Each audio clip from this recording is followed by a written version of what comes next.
बोलो वहाँ के बिहारी लाल की जय। तो जैसा कि आपको याद भी है कि आज श्रावण मास के शुक्ला पक्ष की उत्तरदा एकादशी है, तो उसका मैं महात्म्य आप सभी को कहूँगा। एक दो बार सभी ने मिलकर कहना है कि श्री कृष्ण गोविंद हरे मुरारे, हे नाथ नारायण वासुदेवा। बोलो वासुदेव भगवान की जय। तो श्रावण मास के शुक्ला पक्ष की उत्तरदा एकादशी का महात्म्य।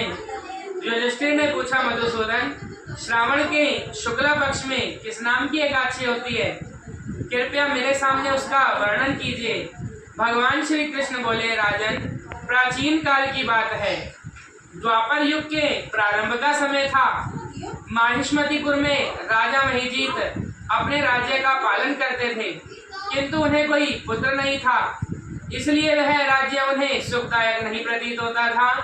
अपनी अवस्था अधिक देख राजा को बड़ी चिंता हुई।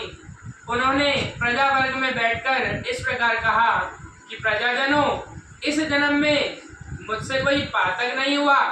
मैंने अपने खजाने में अन्याय से कमाया हुआ धन नहीं जमा किया है। ब्राह्मणों और देवताओं का धन भी मैंने कभी नहीं लिया है।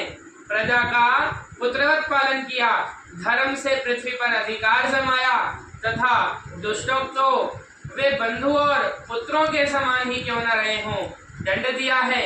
शिष्ट पुरुषों का सदा सम्मान किया और किसी को द्वेष का पात्र नहीं समझा। फिर क्या कारण है जो मेरे घर में आज तक पुत्र उत्पन्न नहीं हुआ? आप लोग इसका विचार करें। राजा के ये वचन सुनकर प्रजा और पुरोहितों के साथ ब्राह्मणों ने उनके हित का विचार करके गहन वन में प्रवेश किया। राजा का कल्याण चाहने वाले वे सभी लोग इधर उधर घूमकर ऋषि सेवित आश्रमों की तलाश करने लगे। इतने में ही उन्हें मुनिश्रेष्ठ लोमश का दर्शन हुआ। लोमश जी धर्म के तत्वज्ञ, संपूर्ण शास्त्रों के विशिष्ट विद्वान, दीर्घायु और महात्मा हैं। उनके शरीर लोम से भरा हुआ है। वे ब्रह्मा जी के समान तेजस्वी हैं।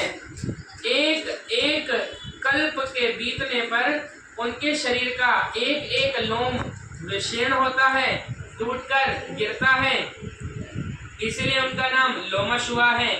वे महामुनि तीनों काल की बात जानते हैं। उन्हें देखकर सब लोगों को बड़ा हर्ष हुआ। उन्हें निकट आया देख लोमश जी ने पूछा, तुम सब लोग किस लिए यहाँ आए हो? अपने आगमन का कारण बताओ। तुम लोगों के लिए जो हितकर कार्य होगा उसे मैं अवश्य करूँगा। प्रजाओं ने कहा, ब्राह्मण, इस समय महिजीत नाम वाले जो राजा हैं उन्हें कोई पुत्र नहीं है। हम लोग उन्हीं की प्रजा हैं जिनका उन्होंने पुत्र की भांति पालन किया है। उन्हें पुत्रहीन देख उनके दुख से दुखित हो हम तपस्या करने का दृढ़ निश्चय करके यहाँ आए हैं। द्विजोत्तम, राजा के भाग्य से इस समय हमें आपका दर्शन हुआ है। महापुरुषों के दर्शन से ही मनुष्यों के सब कार्य सिद्ध हो जाते हैं। मुने, अब हमें उस उपाय का उपदेश कीजिए जिससे राजा को पुत्र की प्राप्ति हो।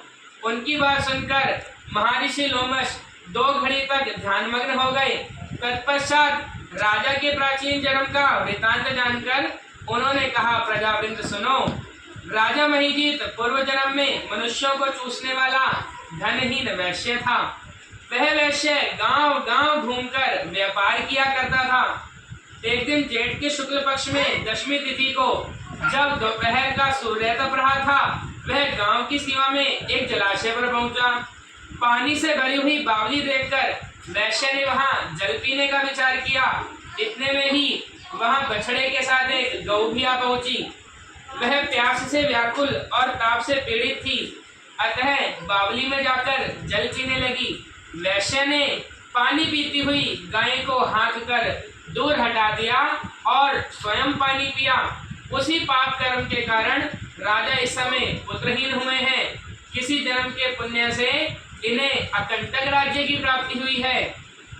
प्रजाओं ने कहा, मुने, पुराण में सुना जाता है कि प्रायश्चित रूप पुण्य से पाप नष्ट होता है, अतः पुण्य का उपदेश कीजिए जिससे उस पाप का नाश हो जाए।